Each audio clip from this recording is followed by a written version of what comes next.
Leonard Floyd, a lot depends on Leonard Floyd because he's the guy who needs to produce right now, is expected to produce right now. He's replacing Chase Young. This is the spot the Niners added at the trade deadline. They take the position very seriously. They talked about his consistency. He's had at least 9 sacks 4 seasons in a row. He's going to be 32 this year. Is he still good? If he's not, that's a big problem for the 49ers because they don't really have, unless you think something of Drake Jackson. I guess Drake Jackson is a subtopic here. But I think Leonard Floyd showing that he's still Leonard Floyd would be big. And if he's not, that's even bigger. Yeah, definitely. Right now, I don't understand exactly where he's going to fit in the long haul of the season. Right now, I know that he's going to be able to be here for what he's worth. You know, I don't want to disrespect the player because I think Leonard Floyd is a really good player. I just think that we're just catching him. We're just on the back nine, on the back end of his career. Exactly. Yeah. And I would say to that, what exactly are we going to be able to get out of Leonard Floyd when we're really going to need him, which is near the back end of the season, right, in the playoffs. So I don't think that it's necessarily a downgrade as to all of the guys that we've kind of had a hodgepodge of players at that at that opposite end spot of Nick Bosa for quite some time. But for me, I'm just trying to see, how are they going to ingratiate him into the lineup with Matus being behind him? If there is an injury, how are we going to supplant that? What are some of the other guys going to do? Maybe Drake Jackson emerges. Maybe we get something out of Robert Bill. One thing I will say is that it's going to have to be somebody. It's going to have to be somebody. It's not just going to be those two over at that edge spot. That's why we were all a little surprised. With we were all a little bit surprised with the lack of attention to the edge during the draft. So one thing about our defensive line is that they didn't really address it. They didn't really address it in the draft. They picked up some UDFAs, but this is already, in my opinion, this line is a tier below what we went to the Super Bowl with, right? We don't have Eric Armstead with this line. We don't have Javon Kinlaw with this line. And what I want to be able to see is how are we going to be able to help out our $30 million a year man in Nick Bosa, because really it's all about being able to get him focused and not focused, but highlighting his skill set to the best as possible, because I think that was really one of the biggest problems with Coach Wilks is that some of the stunts and some of the game plans that he had was using Nick Bosa as like pinning and anchoring, but they weren't necessarily getting him loose to be able to be an asset in the pass rush. So we'll see with Leonard Floyd coming in. That's going to be something to really pay attention to. It'll be fun to see Leonard Floyd one-on-one against Colt McKivitz in training camp. I'm looking forward to that. It'll also be interesting to see, and we'll see this before in like OTAs and minicamp, just how he lines up. How do the 49ers deploy their first team defense? Because I'd be kind of disappointed to see Leonard Floyd starting for them. This is a team that struggled to stop the run last year, and now you're going to put Leonard Floyd at D end. I'd like to see him as like a third down pass rusher. At this point in his career, he's 32 years old. He played like 55% of the snaps last year for the Bills. I don't think he needs to be playing starter snaps for the Niners at this point. He's not an asset against the run. He's definitely an asset on third down. So use him that way. I'm curious to see what they do on first down. What is their starting D-line? It can't be with him on it. Is it with Gross Matos?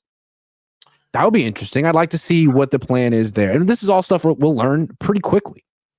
Well, yeah, but you got to follow the money. I mean, Gross Matos isn't making nearly as much money as Leonard Floyd right now on the team. I think Leonard Floyd is our starter at edge. That's why for me, I really believed that we were going to do something at edge in the draft, Grant. But right now, Gross Matos is, they're right next to each other. As a matter of fact, Leonard Floyd is getting paid 3.4. Gross Matos is getting paid 3.2. So are they basically going to just by committee that position? Right. So I think you kind of walked us right into it. There really is no starter over there. They're going to try to tag team it. Hold on, wait a minute. Isn't that kind of funny that they've kind of been doing this with everything. Instead of getting a DC, they went and got internal guy and then got Brandon Staley. Instead of getting a GM, they went and elevated the two college scout guys to one thing. It was like instead of replacing Eric Armstead, they went and got. It's almost kind of like they're just giving watered down replacements for more potent guys that we lost. So now instead of having a real edge on that side, we've got Leonard Floyd and Gross Matos. So I'm starting to see a trend. Yeah, that's going to be really interesting to me. Also, I mean, so Gross Matos, what's he going to look like as a pass rusher? Is he an edge rusher? Is he an interior rusher? And then finally, Drake Jackson and Robert Beal. Like, is there anything there? Got to see something from Drake Jackson, year 3. You must see something from Drake Jackson. I mean, this is his swan song. This is it. I mean, he had an entire season to get his body together. Then he came in. He was, I mean, you know, and in certain aspects, you feel for the kid because he was very, you could tell that he wears his heart on his sleeve. He's very open about his progression. Sometimes he shares things that he doesn't know can be used against him later on. And I do feel like that maybe this is the year that he ties it all together, right? He got his body together last year. And again, I've talked about this before, but he got his body together. But what he did was he got overtrained. He pushed his body to a limit that has never been there before. And then he didn't give himself enough time to recover. And then he pushed himself through an entire camp. And as the season went on, his body gave out on him. Right. So finally, I feel like, and this happens with everybody. Remember before Javon was banging at the door with this knee situation. And then what happened? He finally took a full year off, got a chance to recover. And then he came back and showed us what he could do for a full year. The same thing is going to happen with Drake Jackson. So I believe that this year we'll see what Drake Jackson can give us. He's finally gotten a full year to recover, get off his injuries, and then we'll see. So I think Drake Jackson's in trouble on this team. Here's why. Talk to me. I think the person who drafted him, who wanted him, who advocated for him is gone. He's gone. In Washington. Here's why I feel that the person who wanted him is Adam Peters. When Drake Jackson left USC, he was a junior. He just turned 23. Look at the Niners draft class this year. How many juniors did they draft? 1. So they want guys who are in school 4 or 5 years. He was in school 3 years and left. And I think that'd be more of a pick of a scout or someone who projects ahead. Coaches want guys who are kind of proven. So I don't know. Players like Ambry Thomas, who left early, Drake Jackson. I wonder how much support from the coaching staff they'll have, or from the organization they'll have now. Well, one thing that I can see is that I don't think that they're that bold to just get rid of guys, because even how they drafted, they tried to draft like Adam Peters did it before, but had done in past, but they just I feel like they doubled down on the culture or the nucleus that they have, but they didn't necessarily get better. I didn't think that this was like a forward-thinking draft. I thought that this was like a Band-Aid draft where they just patched a lot of holes that they think that they needed.